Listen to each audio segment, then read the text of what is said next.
Yeah, so a lot to unpack, right, as far as value for what the next 2 days are going to mean for us. And, I think it's important when you're in this position to try to bridge any gaps that may exist between current and former.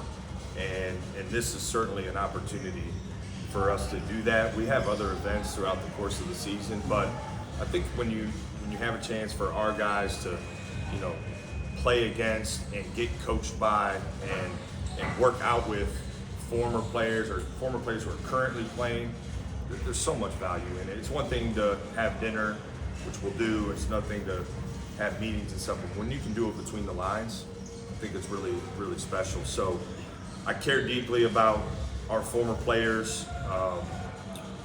We owe them a sense of gratitude for us being able to have unbelievable facilities and to be able to sell an unbelievable tradition. And so this program should always be a home for them. And we want to make them feel as home as possible, as often as possible. So it's great to see multiple generations in the gym. Some guys who are, maybe not so engaged in between the lines as some others, but just being here and watching, and we'll have dinner tonight. It couldn't be better.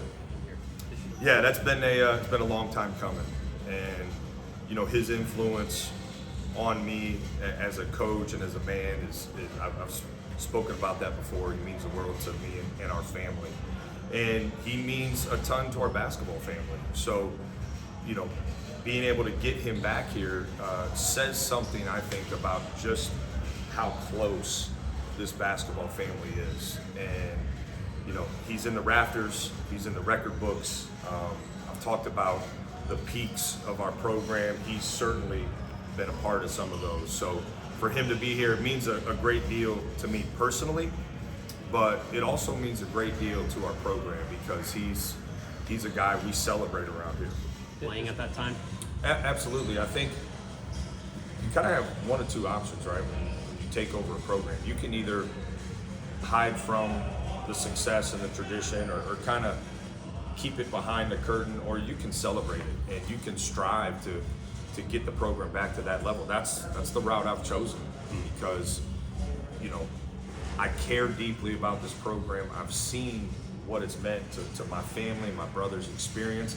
I've watched those peaks as a fan. I've watched those peaks with great investment when my brother was playing, and so absolutely want to celebrate that. When you have someone who's been a part of that and who's also, in the upper echelon in their respective space at Dave Richardson, like bringing him back was a major win for us. You have a guy who just finished playing professionally, who was part of some of those peaks, who's got this ability to relate and connect with our players. Bringing Will Buford back was a major win for us. So that's why those guys are here. Certainly, it's a reminder of where this program has been, but they're here because they're going to help us win and they're going to help us take this thing to the next level. And I think you see some of these guys don't get to see each other very. I mean, we got David Lighty in here, who's going on year 50, I think, of still playing, but looks like he probably just finished, playing a couple years ago at Ohio State. So having, reunited, creating a space where guys can reunite. Now, a lot of these guys are texting each other and FaceTiming each other. I'm fortunate to be a part of a couple group messages that get to be pretty entertaining. But I think providing a space where they can see each other, hang out, give back to the program, it's great, and it's always received well. I wish we could do this 10 times a year. I wish we could find a window that fits everybody, because there are a ton of guys who wish they could be here who just couldn't make it happen. So it's hard to decide when exactly we're going to do it. We try to just figure out the opportunity that creates the window for the most guys to come back. But this is some of my favorite days of the entire year, and the dinner tonight will be special. How empowered? Yeah, I wish I could coach David Lighty. If there's some way to, sue somebody to get him to finish his career at Ohio State. But listen, I think it's a little early to kind of tell all the nuances of how it's going to be impactful. I think the attempt to provide some structure is important and needed, so that's good.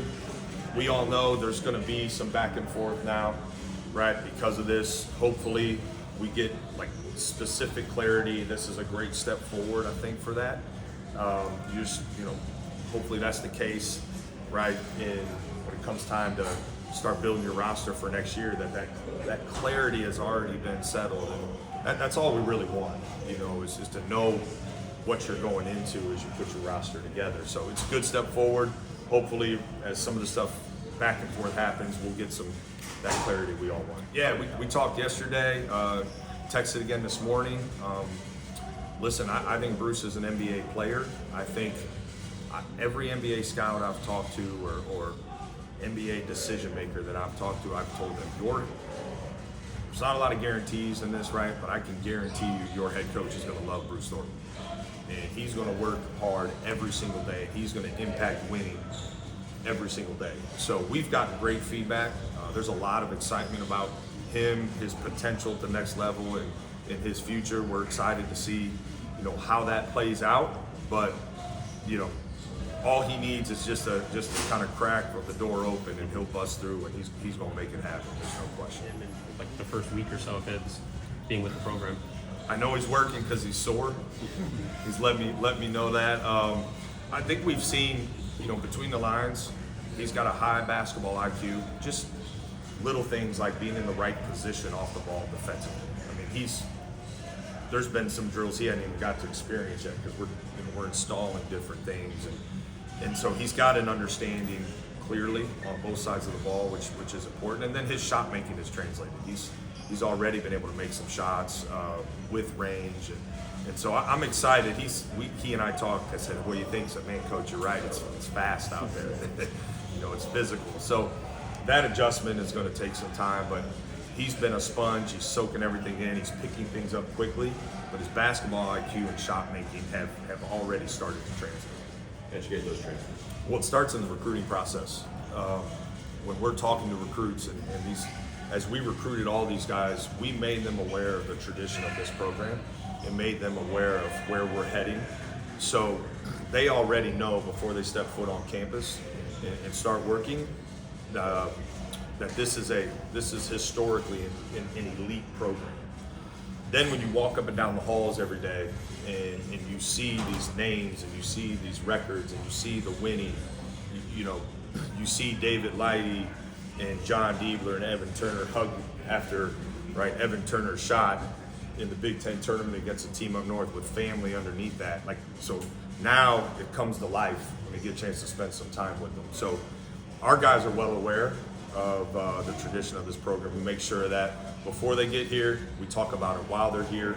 So I think whether you've been here for 3 years like Junie and Yvonne, or whether you've been here for 3 weeks like some other guys, you know and appreciate who's here today and tomorrow, what they mean to this program, and it's part of how we convince guys to come here, honestly. I think I'm interested to see the some of the matchups. We're a little bigger across the board on the perimeter and in the wing forward position. So there'll be some enticing matchups with Jayshawn Tate and Bryce Sensabaugh and EJ Liddell, and then maybe Anthony Thompson and Amari Bynum and some stuff. So then got some really good bigs in the building today. It'll be good for our guys. Guard. I mean, you can go down the line. It's all good. I'm probably going to ref for the scrimmage. So just to make sure that we get a great whistle. And I say we, everybody, obviously. But no, I'm excited to see this. We have a really competitive group, and the purpose tomorrow is for us to compete. There's still going to be teaching as our guys are kind of playing against the pros, and we'll stop play sometimes. And you'll have Jay Sean talking to maybe Anthony explaining some stuff, but we're gonna put a score up there and compete a little bit and play some maybe smaller games. It'll be a fun day.